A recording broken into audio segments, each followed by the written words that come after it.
हरे कृष्णा, राधे राधे। गीता वह ज्ञान का भंडार है जिसे मनुष्य कभी भी अपने जीवन में पूर्ण रूप से ग्रहण नहीं कर पाता। अर्थात इससे इतना ज्ञान अर्जित होता है कि वह मनुष्य की पूरी जिंदगी के लिए भी कम पड़ जाता है। अर्थात गीता वह ज्ञान का भंडार है जो कभी भी समाप्त नहीं होता। इसी तरह गीता का उपदेश देते समय श्री कृष्ण भगवान ने अर्जुन से कहा कि हे पार्थ, यदि मनुष्य अपनी आय का 50% भाग दान दक्षिणा में लगा देता है, शुभ कार्य में लगा देता है, तो उसकी मुक्ति का मार्ग खुल जाता है। इस पर अर्जुन उनसे पूछते हैं, हे वासुदेव, हमें कैसे पता चले कि हमें दान किसे देना चाहिए और कहाँ पर दान का सदुपयोग होता है। इस पर वासुदेव कहते हैं, वेदों के अनुसार ब्राह्मण को दान दिया जाना चाहिए।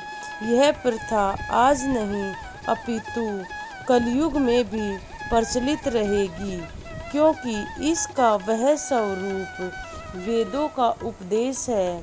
फिर भी आदेश यही है, दान ब्राह्मणों को दिया जाए तो वह उचित और पुण्य का रास्ता होता है, क्योंकि वे अपना जीवन आध्यात्मिक ज्ञान में ज़्यादा व्यतीत करते हैं और ब्राह्मण से यही आशा की जाती है कि वह सारा जीवन ब्रह्म जिज्ञासा में लगा दे।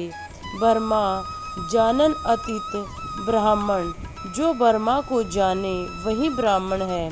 इसलिए दान ब्राह्मणों को दिया जाना चाहिए, क्योंकि वे सदैव आध्यात्मिक कार्य में लगे रहते हैं और अपनी जीविकोपार्जन के लिए समय नहीं मिल पाता।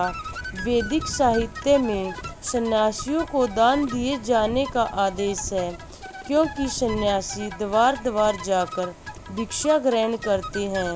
धन अर्जन के लिए वह दर दर नहीं भटकते, अपितु वह द्वार द्वार पर जाकर गृहस्थों को अज्ञान की निद्रा से जगाते हैं, क्योंकि गृहस्थी में जीवन जी रहे व्यक्ति निद्रा में जीवन जीते हैं। वह वास्तविक जीवन का उद्देश्य नहीं जान पाते। कृष्ण भाव अमृत जगाने को वह उनका एक महत्वपूर्ण योगदान है। इसलिए सन्यासियों का भी कर्तव्य बनता है कि वे भिखारी बनकर घर घर जाएं और निद्रा में सोए हुए गृहस्थी में भौतिक सुख सुविधा में व्याप्त लोगों को जागृत करें, उस ईश्वर के प्रति उनकी भावना पैदा करें, उन्हें प्रेरित करें। वेदों का कथन है, मनुष्य जागे और मानव जीवन में जो प्राप्त है उसे अपने जीवन में सदुपयोग करना सीखे, क्योंकि जो सर्वशक्तिशाली परमात्मा को नहीं जानता वह अनिद्रा में ही जी रहा है। सन्यासियों द्वारा यह ज्ञान तथा विधि वितरित की जाती है, अतः सन्यासियों को और ब्राह्मणों को दिया गया दान अति उत्तम होता है। इस तरह श्री कृष्ण भगवान अर्जुन को समझाते हैं कि मनुष्य को अपने दान और गरीब तथा ज़रूरतमंद को दिया जाए, उसका पुण्य अत्यधिक लगता है और वह जीवन मुक्ति की तरफ अग्रसर होता है। जय श्री श्याम।